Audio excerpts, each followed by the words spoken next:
ॐ भद्रं कर्णेभिः शृणुयाम देवाः भद्रं पश्येमाक्षभिर्यजत्राः स्थिरैरङ्गैतुष्टवागुंसस्तनूभिः व्यशेम देवहितं यदायुः स्वस्ति न इन्द्रो वृद्धश्रवाः स्वस्ति नः पूषा विश्ववेदाः स्वस्ति नस्तार्क्ष्यो अरिष्टनेमिः स्वस्ति नो बृहस्पतिर्दधातु ॐ शान्ति शान्ति शान्तिः.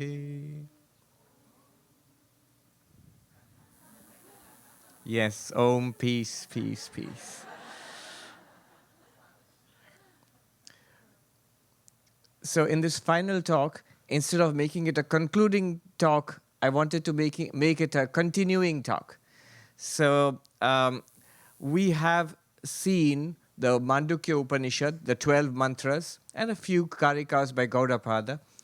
But I also mentioned that Gaudapada wrote these Karikas, these verses, in 4 chapters. So what we have seen is the first chapter. And in case you are wondering what was Gaudapada up to in the other 3 chapters, some wonderful insights into spiritual life. So that's what I'll talk about this evening, so that it encourages us to investigate further, to study further, to look it up further. The second chapter. In the second, third, and fourth chapters, Gaudapada carries on the same theme, but in the second chapter, what Gaudapada does is, when you say the world is false, the world is an appearance, what exactly do you mean? And how can you prove it? Because it seems to be really very, very real, really real to us, the world. So how can you prove it with logic? So that is the theme of chapter 2, Vaitatya Prakarana. Vaitatya Prakarana means the chapter on falsity. And chapter 3 is a logical exploration of non-duality, Advaita Prakarana. Gaudapada explains how non-duality is logical. And then in the last chapter, there are various topics discussed, various other philosophical points of view.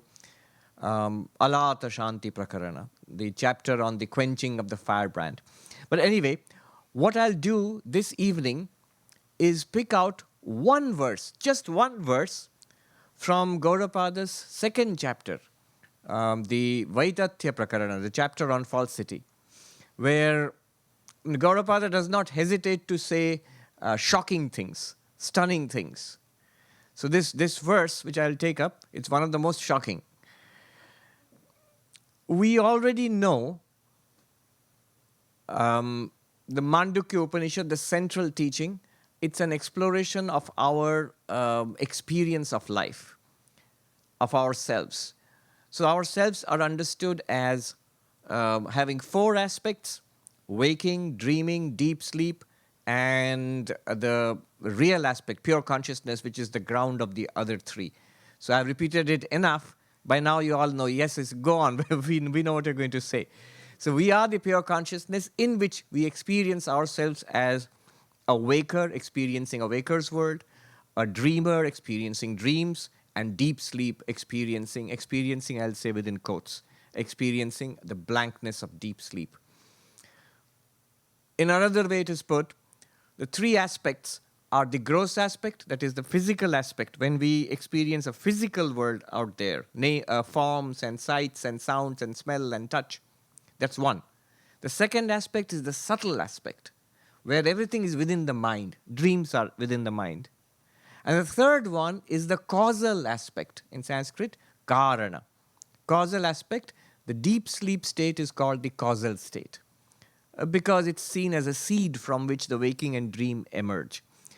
So cause and effect. Waking and dream are called the effect, karya, and deep sleep is called the cause, karana in Sanskrit. Or causal, subtle, and gross.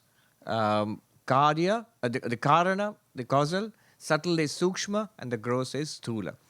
So this is the way the 3 aspects of our experience, which are well known to us. And what the Upanishad said, all of these 3 are appearing and disappearing before you the pure consciousness. Not only before you, in you, the pure consciousness. And these three have no existence apart from you, the pure consciousness, just as the ornaments have no existence apart from the gold which constitutes them. This much we know. In the second chapter, the verse I'm going to quote is the 32nd verse. Chapter 2, verse number 32. Chapter 2, verse number 32. It goes like this. Na nirodho na cha utpattir, na baddho na cha sadhaka, na mumukshur na vai muktaha, ityesha paramarthata. Wait for it. There is no cessation, no origination.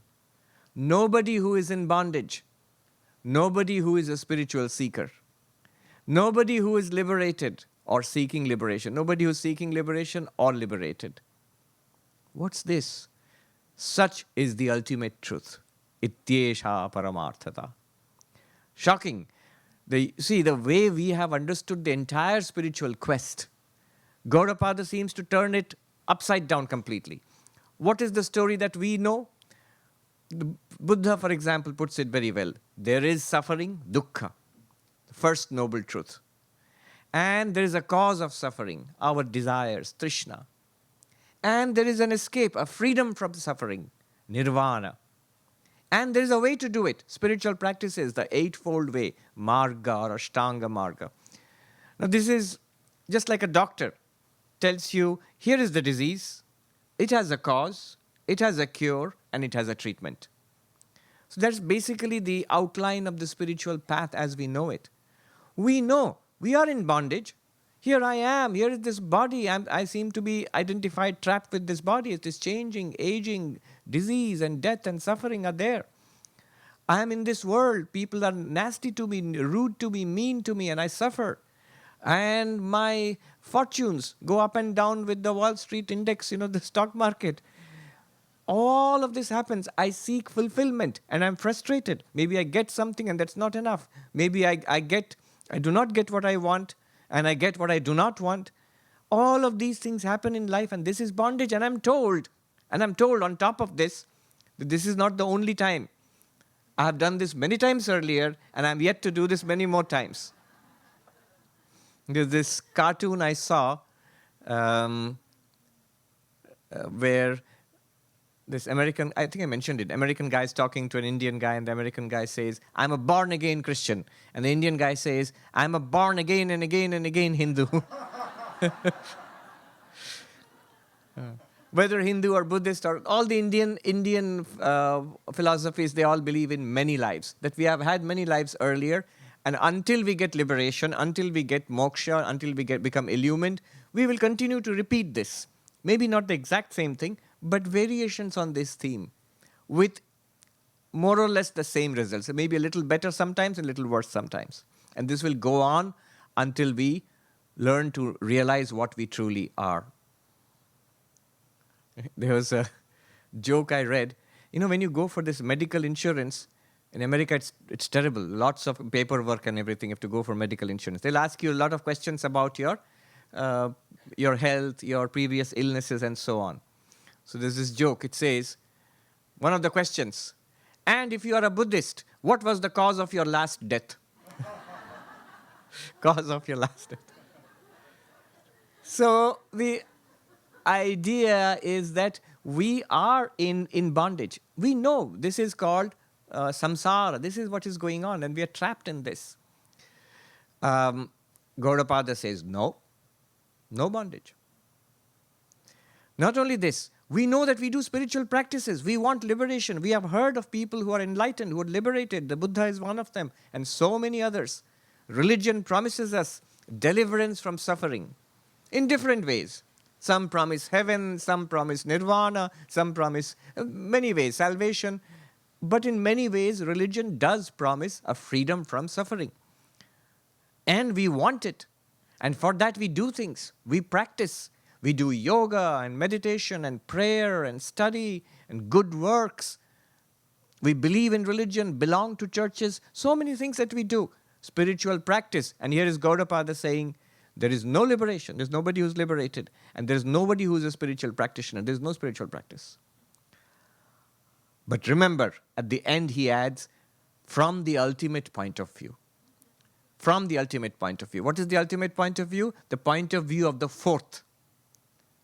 Waking, dreaming, deep sleep, from the point of view of the fourth. Ityesha paramarthata. This is the ultimate truth. Before we go into this, there is a mature way of handling a verse like this, and there's an immature way. The immature way is, and there are people, I have actually come across such people, who become overexcited. See, if you don't like this kind of teaching, you are safe. But if you like it, one hazard is one becomes overexcited and overenthusiastic about it. Oh, now I have the highest truth. What was I doing for so long, meditating and praying and practicing? Oh, stop all that. All that's useless. Gaudapada has told me there is no spiritual practice. I am Brahman. Done. I don't know what's done, but you are done. That's the immature way of handling it. I met this person when I was in Gangotri in the Himalayas. You meet all kinds of interesting people there. People who stay in caves and in huts, and people with long hair and dreadlocks, people who are shaven-headed, people with long beards, and people with no hair at all, and people dressed in orange or red or black or white. So all kinds of different orders, spiritual seekers of many kinds, yogis, and so many. So there's this gentleman who was staying in the hut next to mine, and he had come from a town called Dehradun. And he was a disciple of a guru. Actually, I'll tell you what, when I met him, he was reading Ashtavakra, and I was reading Ashtavakra too. This is the highest text of non-dualism. But often it spells trouble if you don't handle it well. It's full of verses like this. This verse which I just said, Ashtavakra is full of verses like this. So this gentleman was reading it, and then we got talking, and he said, he was so happy. He said, this is the real truth. At last I've come to this. I'm the disciple of, my guru never told me about this. I said, who's your guru? And he told the name of a monk who I know is a very good sadhu, wonderful practitioner, seeker in Dehradun. I know he's very good. What does your guru do? Well, my guru, he does these fasts and these bhajans, and he worships the tulsi plant in the courtyard, and so many other things, rituals, and this is the highest truth. Rituals and all these things are not necessary. They're so low.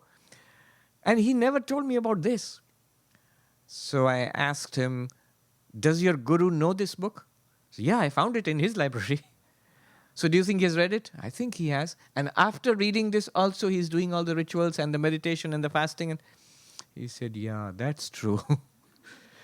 There's an immature way of handling this, and there's a mature way. Spiritual practices. See, when we understand the meaning of this verse, we will actually have a deeper understanding of spiritual life. What is bondage? What is freedom? What is spiritual practice? And what is the desire to be free? All these things we will understand much better. What is the whole nature of spiritual quest? That we will understand. Let me take it up one by one quickly. He says, there is no origination, no destruction. Origination of the universe, neither origination nor cessation. Na nirodho na cha utpatti. What could he mean? Consider our old example, the pot. So when the potter shapes the clay into a pot, the clay pot, has a pot been produced? Our immediate reaction is, yes, of course, a pot has been produced. But think about it in terms of reality. You have this thing called clay, and now the potter says, I've produced a pot. Is it a new thing apart from the clay which has been produced? Is there a new entity? No. We know that. It is the clay alone with a new name and a new function and a new form. We call it a pot. Somebody said, well, yes, you're right, but there is both clay and pot. No, there isn't. If there was both, look at the word both, means two. Can you count two? Here is clay and here is pot. No, you can't. Countably, there is only one. So there is actually, really speaking, a real second entity, countably second entity has not been produced. There is no beginning, no origination of a new entity called pot. That's why when Advaita Vedanta says world is false and Brahman alone is real, what it means is, it's not that it's denying this experience. What Advaita means is you realize all of this as Brahman and realize what you're seeing here does not exist apart from Brahman. Not entirely relevant, but a very deep point I'll share with you. What I've been saying all along is Advaita Vedanta, non-dual Vedanta. But there are many schools of Vedanta. There is Vishishta Advaita, qualified monism. There is Dvaita Vedanta, dualistic Vedanta. Multiple schools, several schools of Vedanta. And they have different interpretations. So just for those who are interested, a little aside. I heard it from a great scholar of dualistic Vedanta. Basically, what's the difference? Non-dual Vedanta is what we have been studying, and we know what it says. You are Brahman. And the entirety of this universe, the appearance, the differences, they are all appearance. They are not real. Only you as Brahman are real. Vishishta Advaita Vedanta, whose great teacher is Ramanuja, what's the interesting thing that he says? How is it different? He says, no, it's not that the world is false and you alone are Brahman. No. Brahman is the totality of which we are parts. You are not Brahman, but you are a part of Brahman. You are not God. You are a part of God. God is the organic unity of the entire universe. So there is one divine reality of which the entire universe is a part.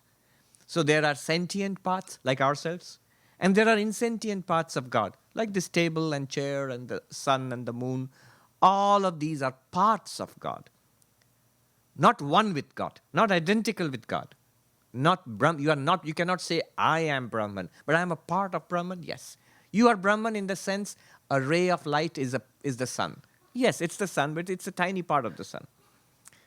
What does dualistic Vedanta say? Dvaita Vedanta. It says that there is one supreme Lord. It's very similar to, say, Christianity or the Abrahamic religions. There's one supreme Lord, and we are all different from that Lord. And the Lord is our master, our ruler, like the king, and we are all subjects. We are entirely dependent on the Lord God. So God is separate from us. You cannot say that you are one with God. Sacrilege. Absolutely not. You cannot even say you are a part of God. No. God is different. That is the Lord, and we are the worshippers. We depend on the Lord. The Lord is the only independent entity, and we are all dependent upon the Lord. So these three approaches, for example. Now, the interesting insight I want to share with you is this. A scholar of Dvaita Vedanta, last one, Varkhedi, Srinivas Varkhedi, in India, he gave an interesting insight, which I've never heard anywhere else. He said, to the same text, if you ask three different questions, you will get these three different systems. If you ask, what is real and what is false, what is real and what is unreal, you get Advaita Vedanta. To the Upanishad, if you ask, what's real? Brahman is real. What's unreal? Difference, the world, separation, unreal. You are Brahman. Advaita Vedanta. If you ask the question, what is the whole and what is a part? You will get the Vishishta Advaita Vedanta. Brahman is the whole of which you are all parts. We are all parts of the divine. If you ask, what is the one independent supreme authority and we are all dependent on that reality, that is Dvaita Vedanta, dualistic Vedanta. So it is his insight. Not a bad insight, pretty new way of looking at the same thing. Anyway, here we are talking about the first approach, non-dualistic Vedanta. Gaudapada, Shankara, they are all firmly in the non-dualistic camp. You are that ultimate reality. When we experience a snake in a rope, we mistake a rope to be a snake. Did a snake originate?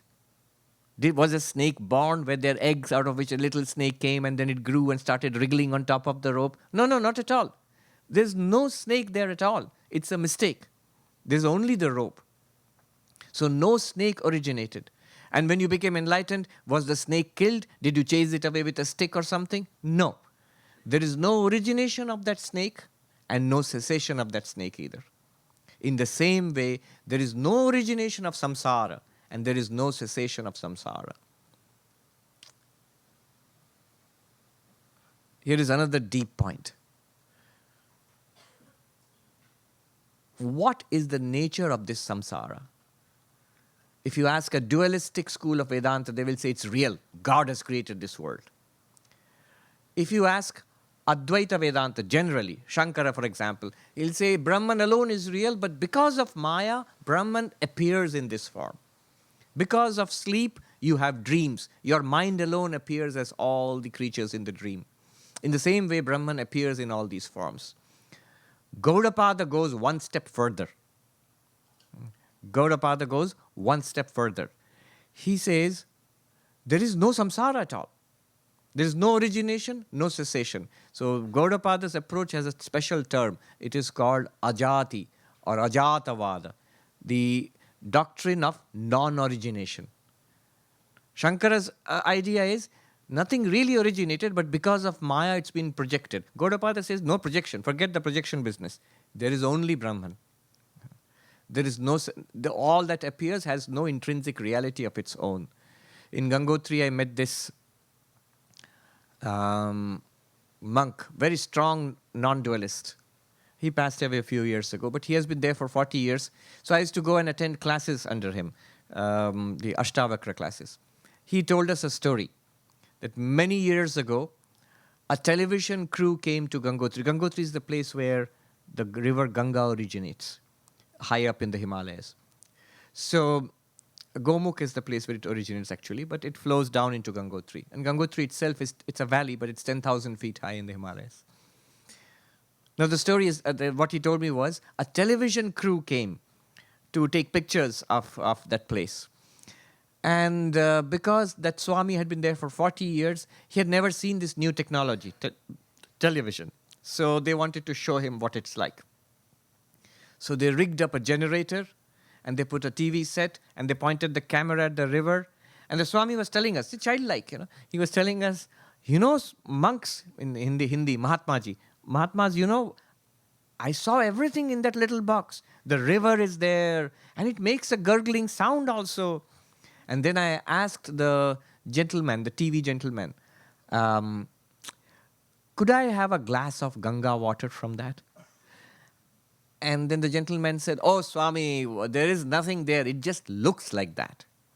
And then the teacher, the master, turned to all of us who were sitting there. I still remember, a piercing look into each of us, and he says, so, my dear monks, all of this, he showed the towering mountain peaks, real giants around that, 15, 20,000 feet high, glaciers coming down, the forests of pine forests all around, and the river rushing by below our feet. He says, all of this, it just appears. There is nothing there. There is nothing there. Then what is there? You are there. You, the consciousness. In you, all this appears. And into you, it disappears. Exactly the teaching of the Mandukya Upanishad. Once, many years ago, there's a professor, I don't know if he's still alive, but in one of our ashrams, this gentleman who used to be a professor of philosophy. And very intelligent person, extraordinary professor. Nobody ever knows him because he never wrote a book. Somebody asked him, you are brilliant. When you explain things, you're so brilliant. Why don't you publish papers or write books? And it seems, a friend of mine, a monk, asked him, and this is the answer he got. The professor has a tendency to be dramatic. He said, Swami, those who give a lot of talks, they can't write. That's like me, I think. And those who write a lot, they don't think. I think. I can think. Anyway, this professor was there in the ashram, and we had gone to visit him and some others with a very senior monk of our order who has since passed away, Swami Mumukshananda. He was a very scholarly monk. So when we went, we sat down to have tea, and the Swami in that ashram told the professor, Well, professor, you can ask all your questions to this Swami. He's a very learned Swami, you can ask him. And we were all waiting to hear what kind of discussion would be there between the Swami and the professor. And the professor asked, how does one experience or practice Gaudapada's Ajatavada, the theory of non origination? This absolutely crazy theory that the universe has not even originated. How is that possible? What does it mean? And the Swami gave a nice little example of what it means. He says, suppose a child has grown up in the forest and has never seen modern civilization. And then one day his father takes him to a village and to the village headman's house. And there is a chair and a table. And the father explains, look, my boy, this is a chair and this is a table. And the child looks and says, I see wood. Where is the chair and the table? I am seeing, this is wood. All of it is wood. Wherever you touch, whatever you do, it's wood. Where is the thing called the chair or the table? Now he says, Gaudapada looks at the universe in that way. Whatever you experience, hear, see, smell, taste, touch, he sees it as Brahman. Where is this thing you call the world? So he says, there is no origination of the world, there is no dissolution or cessation of the world. It is an appearance in consciousness. It's worthwhile quickly to take a look at these different theories of what is the relationship between matter and consciousness. The relationship between matter and consciousness. Before I tell you, silly joke which I can't resist. Any philosophy class, this is the first joke they will tell you. You know, mind and matter, the dualism, the Cartesian dualism between mind and matter. So the joke goes like this. What is mind? No matter. What is matter? Never mind. Stupid joke. Anyway. But really, what is the relationship? Advaita is not interested in relationship between mind and matter. According to Advaita, even mind is matter. But what is the relationship between consciousness and matter? You may look a little puzzled. What is the difference between mind and matter and consciousness? In Advaita Vedanta, the definition is very clean, elegant, and sharp. You know how consciousness and matter are defined in Advaita Vedanta? Very, very clear, and all of us, we experience it all the time. Anything that you experience or can experience as an object, this is matter. Anything. This table, matter. This hand, matter. This breath, because I can experience this, matter. Thought, ideas, memories, desires, matter. Why? Because the definition says if you can experience it as this thought, I can experience as this thought, it's matter. And what experience says and what can never be designated as this, that is consciousness. What is the definition? Whatever you can experience as this, that's matter. And what cannot be, what is the experiencer and yet cannot be objectified as this, that is consciousness. And you are consciousness, never matter. But what is the relationship between matter and consciousness? There are different theories. And this description I'm going to give you in 2 minutes. It was given by a monk many years ago in India who didn't even know English, had never studied modern science or Western philosophy. But within 2 or 3 minutes, he gave such a wonderful survey of the entire field of matter and consciousness. I think even latest researches today have not surpassed that. What did he say? These are the possibilities. Relationship between matter and consciousness. One is, consciousness has come out of matter. Consciousness has come out of matter. That's one possibility. Which is this possibility? Materialism. Materialism, it says that the bodies are matter. Modern science, mainstream science holds, bodies matter, nervous systems, brain, all matter, and they generate consciousness. So consciousness has come out of matter. If you ask, wait a minute, how does the brain generate consciousness? Then our neuroscientists will tell you, materialist philosophers will tell you, we don't know yet. Give us time, we will find out. They call it promissory materialism. promissory materialism means I will give you a materialistic explanation, but I promise, give me 30, 40 years, we'll come to it. But surely there is some material ground for consciousness.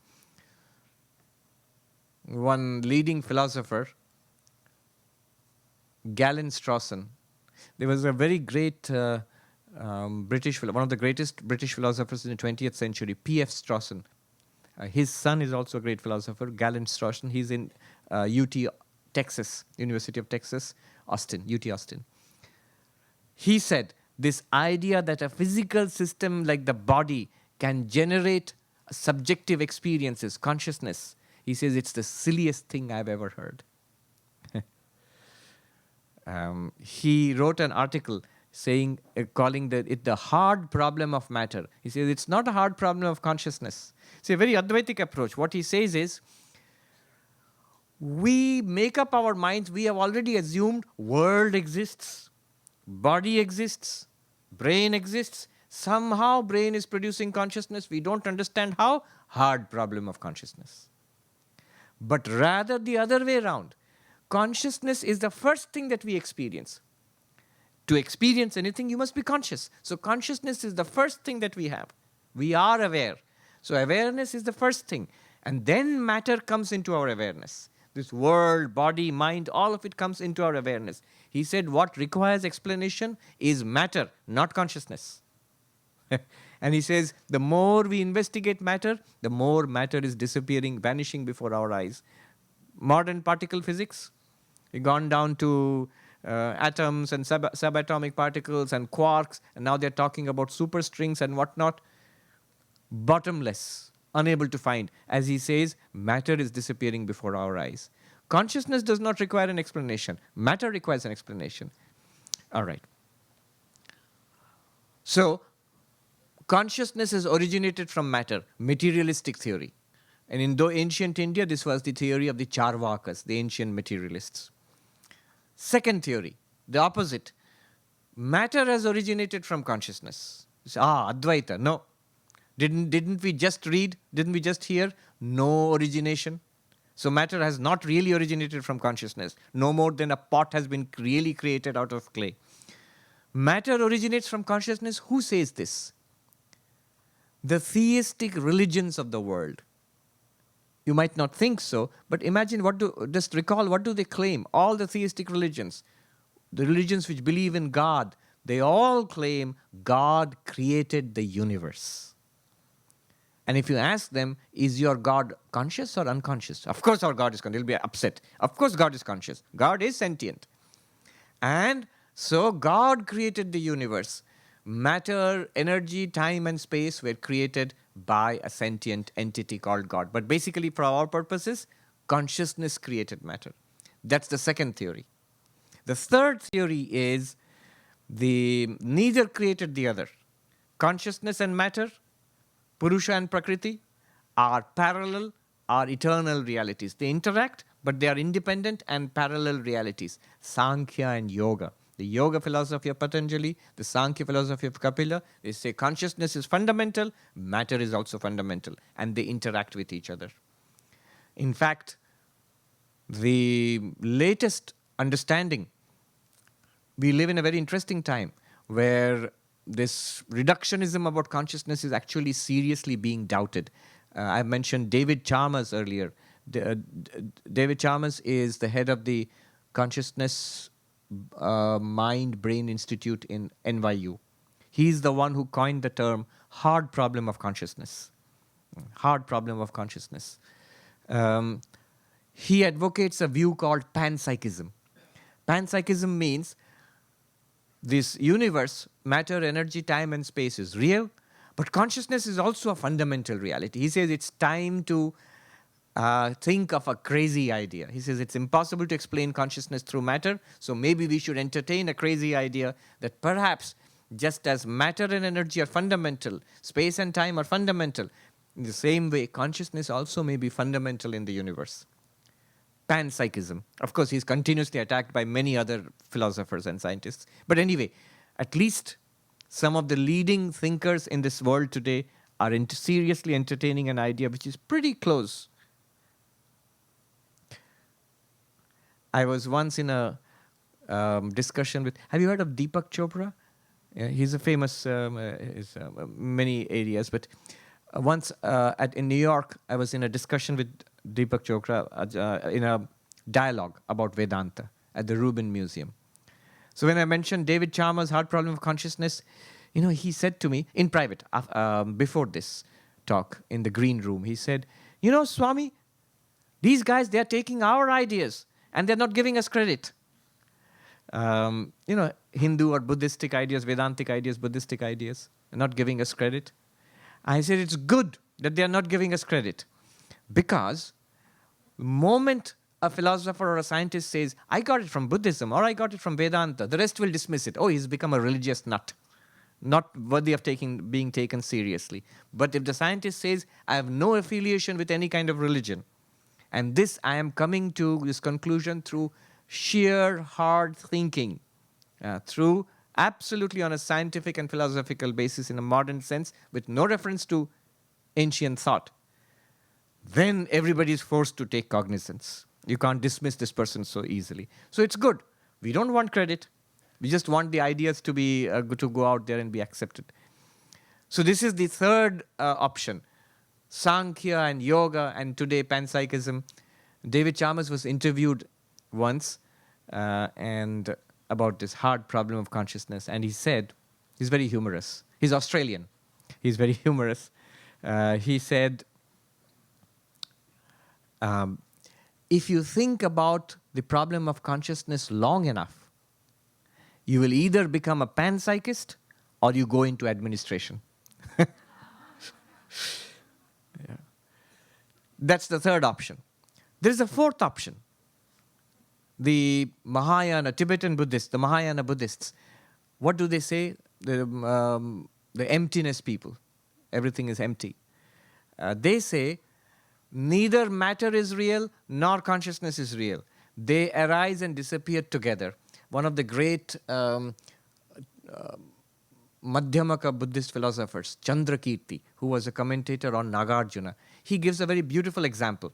He says, imagine sheaves of straw, bundles of straw, and the way they're kept is they lean against each other. They're kept like this. So a lot of straw and a lot of straw tied together, you keep it like this. Now they lean against each other. They mutually support each other. And he says consciousness and matter are like that.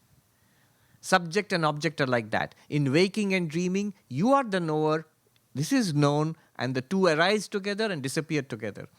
The Vedanta would say, no, consciousness is the witness of the absence of all objects in deep sleep. He would not agree. He would say in deep sleep, there is neither object nor subject. So that's their view. Both sides are empty and they are mutually dependent. Consciousness and matter are mutually dependent. What is the Vedanta view? What has Gaudapada been saying? The Vedanta view, the Mandukya Karika view is consciousness is fundamental and matter is an appearance. You can put it this way. Matter is the dream of consciousness. The way consciousness experiences itself, that's matter. That example of God pretending to be not God. Anyway, so this is the meaning of neither origination nor cessation. In that sense, the universe has never really originated, and there's no question of it ceasing either. Na baddha, there is no bondage, and there is no freedom either. What does he mean? What does Gaudapada mean when he says there is no bondage, no freedom? I'm reminded of a classic story which the monks in the Himalayas, they talk about.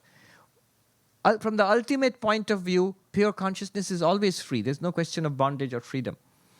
When one becomes enlightened, one does not feel that, oh, all this time I was in bondage. I was going through births and deaths and so much struggle, and finally I've got the prize. I'm enlightened. I'm free at last. No, that's not what will happen. What will happen is we realize I was free all along. I never saw it. It was all right all the time. It's not that it was horrible for many lifetimes, for millions of years. Now it's good at last. No. We will realize it was good all through. There was never really any bondage, and so there was never really any question of freedom from real bondage. It reminds me of this story, which a favorite of the monks in the Himalayas. story about. So you have to imagine a washerman, Indian washerman, not a washing machine. So Indian washerman, what they do is they come to your house and they collect your clothes, your laundry, and they have a donkey. So they'll put the dirty clothes on the donkey and then go off to the next house and so on and make their rounds and collect and go back. And the next day they take all the dirty clothes to the riverside and they clean it. You wouldn't want to see what they do to your clothes. The way they beat it on the rocks. But they do clean it. I think it reduces the life of the clothes quite a bit, but they do clean it. And they spread it out on the rocks to make it dry. I've seen this. It's less and less now because washing machines are coming in and all of that. But I've seen this happen. They spread it out on the rocks on the side of the river and it dries out. Then they fold it nicely. They put it on the donkey and they drive the donkey back home. Next day they go on the round of distributing your clean clothes around again. So that's the system. Now this washerman, he had of course a donkey and he loaded the donkey and went to the riverside to clean the clothes. And then suddenly with alarm he realized he had forgotten to get the rope with which to tie the donkey to the tree. And now he can't go back to his village and get the rope again. Too much time will go and the time for washing the clothes. And yet he cannot let the donkey remain just like that because if the donkey wanders off, he's a poor man. And what is he going to do? And this educated gentleman from the village is walking by and what's your problem? Why do you look so harassed? And this poor man says, washerman says, sir, what can I do? This is my problem. And this intelligent man, he says, don't worry.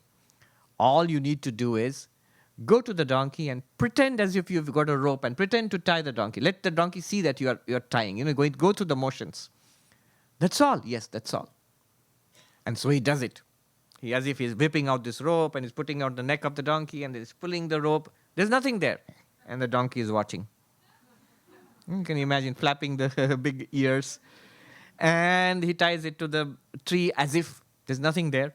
And the donkey is watching. And then he takes the clothes and is walking to the river and looking back at the donkey. And the donkey is also looking back at him. But doesn't move. And he cleans the clothes once in a while. He's nervous. He looks at the donkey. The donkey is still standing there, munching grass, not moving, as if he's tired. And in the evening, he has finished his work. And happily, he loads the donkey and says, shoo, let's go. And the donkey doesn't move. And he rushes to the gentleman in the village and says, sir, what trouble I am in? If it was tied, I could have untied it. But it's not tied, so I can't untie it. Gaudapada actually says this. If there was a samsara, it could be removed. There is no samsara. So it's untied. What do I do now? And the man said, it's pretty easy. Just pretend to untie it. Just go through the motions. That's all. And he goes and does that, and the donkey is watching, and afterwards he says, shoo, and the donkey happily moves along. Gaudapada says our bondage and liberation are like that. So if you think that, if it's that simple, it's pulling a fast one on me, a trick. In that case, I need not do anything. I know I'm not in bondage. Won't work. As long as you deeply feel that I am this body, that I am this mind, and I have so many troubles in life, we are well and thoroughly bound. Whether the rope is there or not, we are bound. And so we have to go through the process of freeing ourselves. Even if the process is just, it's an appearance, still the process has to be gone through. So that is the idea of bondage and liberation in Gaudapada. He says, na sadhakaha. There's no one who's doing spiritual practice. The Sanskrit word sadhaka, there are some allied words. Sadhana. Sadhana means spiritual practice. Any kind of practice is sadhana, but spiritual practice specifically. So prayer and yoga and meditation, worship, these are all sadhana. And this, what we are doing now, contemplating Vedanta, this is also sadhana. And there is something called sadhya. Sadhya means the goal. So I am the sadhaka, the one who employs an instrument, sadhana, or sadhan or sadhana, to reach a goal, sadhya. So for example, we all came here to Shivananda Yoga Ashram. This is our goal, sadhya. And what is the means we employed? We took the boat from Nassau. We took a plane to Bahamas and then a boat from Nassau. And that is the sadhana, what the practice that we did to come here. And therefore, we are sadhaka. So we have a goal to achieve, and we are the practitioner of a particular practice or an instrument which will take us to the goal. None of it will get us to liberation. That's what Shankaracharya says. He says, what can be done through practice, any kind of action, what can action do? He says action can do 4 things. One is utpadya, apya, vikarya, samskarya. Utpadya means produce. You can produce something. A farmer produces wheat in the field. You can produce something. Can you produce the Atman? I am not pure consciousness. I'm just this little Sarvapriyananda, but I've heard there is the 4th, pure consciousness. Can I produce it by some action? No. It's either there or nothing. It's there already. You can't produce it. Apya, can I attain it? Can I go somewhere? Remember, we talked about spirituality in Advaita Vedanta not being a journey in space, not being a journey in time. You cannot go anywhere. It cannot be attained. So you can attain the Bahamas. You can fly to the Bahamas. That is apya. But your nature as pure consciousness, where will you go to attain it? One teacher put it beautifully. Here you are, sitting. Where will you go? Which direction will you move to reach there? Which direction will... Suppose I'm here, and my goal is to reach here. Now, which direction should I move? Whichever direction I move, I'm moving away from the reality. You cannot attain it by work, by any kind of practice. Can I change it? Vikarya. The 3rd thing you can do is change. So, for example, the example Shankaracharya uses is milk is changed into curd, yogurt, by a process. That's called vikara. So I'm this guy, Sarvapriyananda. Can I change myself into Turiya, Brahman, pure consciousness? You can't do that. And then the last one is samskarya, improvement, refinement. There is crude oil in the earth, and then it's a huge and complicated process of extraction and refinement until we get something useful. Similarly, I am an impure, sinful creature. Can I refine myself? Can I scrub myself and rub myself till I am the shiny Brahman or something like that? No, that can't be done too. None of the things which can be done by action apply to Brahman, our real nature. But here is the thing to understand. Shankaracharya is not speaking out against spiritual practice. In Shankaracharya's system, Gaudapada system too, spiritual practice has a role. Karma yoga purifies the mind. It is a practice which is required to purify the mind. Not the Atman. The Atman is ever free, ever pure. But the mind has to be purified. In the Himalayas, the monks sometimes have a greeting, the non-dualistic monks. They have a greeting for each other. The greeting is, "O monk, is the mirror clear?" Darpan saaf hai, is the mirror clear? Mirror is mirror of the mind, mirror of the heart. Is that clear? Because that's where realization happens. Purification of mind can be done by practice.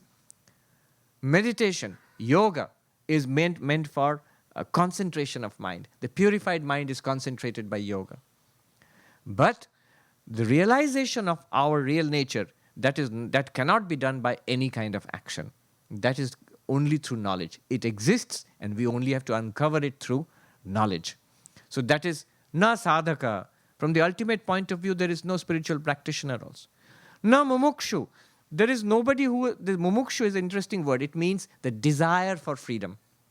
And it's considered to be essential for spiritual practice. The desire for enlightenment. The desire to attain moksha, nirvana. The word mumukshu comes from moksha. Literally, it means desire for freedom. There's a very beautiful analysis of this. I'll share that with you. Because we do not know ourselves as Sat, pure being, which is immortal, we try to live as this body. We do not know that we are the immortal Sat, pure being, Brahman. Therefore, we try to live as cling to life. I want to live. In Sanskrit, this is called jijivisha, clinging to life. I want to live in this body, and not just in this body. Somehow, and if possible, the body also should be perfect and nice. There is a shop clothes shop called Forever 21. There's a shop. I like the name. I haven't seen the shop, but I like the name because that is such a desire of, for we want the body and we want to remain in this body as this body and in a perfect shape. 21 years old. Not possible. It's an ever-flowing river. It's a foolish thing to do. You are already immortal. What are you afraid of? You're afraid of getting old and dying. You will not get old and you will not die. You are older than you think you are. You're really, really ancient. But the Atman is also ever new. Purana. There's a word Purana which is used for, some texts are called Puranas, but the Atman is also called Purana, the self. It means Purapi Nava, ancient yet ever new. And that's your nature, that's my real nature. Pure consciousness is ancient, older than the universe itself, and yet ever new. We try to hold on to the body because we do not know our real nature as pure being, immortal being. We do not know our real nature as pure consciousness, chit. And therefore, we try to know things in detail in the world, thinking thereby, if I can increase my storehouse of knowledge of the world, I will be satisfied and fulfilled. This is called jigyasa, desire to know. So desire to know things in little by little. Lifelong trial of trying to get more and more knowledge ends with frustration. Who was the great scientist who said that I feel that I'm living on an island, little bit I know here in this island, and there's a vast ocean of ignorance all around me. The more I know, the more I'm beginning to understand how much I do not know. If you try to know things in detail in this universe, there's no end to it. Nobody ever comes to an end. Jigyasa, because we do not know ourselves as pure consciousness, which is the light behind all knowledge. And because we do not know ourselves as Ananda, pure bliss, we do not know that we are bliss. We are absolutely full, complete, Purnam. Not knowing that, we go around the world with a hat in hand, begging for a little happiness here, little happiness there. It's our own happiness which we have lent to objects and people and things in the world, and then we beg for it back from them. A little cookie here, a few words of praise there, a little success there, I am fulfilled. And chasing after it endlessly. It's your own happiness. It's your own bliss that you're looking for it from the world outside. This is called in Sanskrit bubhuksha, the desire to enjoy. The desire to enjoy these little sense pleasures here and there. Why? Because we do not know our Ananda Swarupam, our nature as Ananda. Because we do not know that we are Sat, there is Jijivisha, clinging to life. Because we do not know that we are Chit, there is Jigyasa, trying to know things little by little in the world. And because we do not know we are Ananda, there is this bubhuksha, desire to, this hunger, petty hunger for enjoying this, enjoying that, one after another, trying to be happy with that.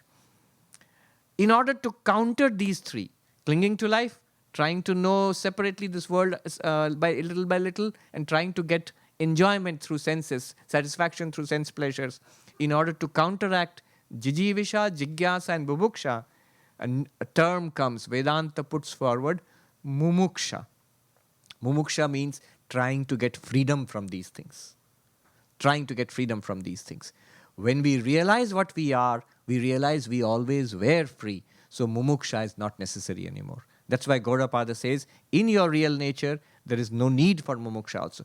Shankaracharya sings in Nirvana Shatakam, na dharmo, na chartho, na kamo, na moksha.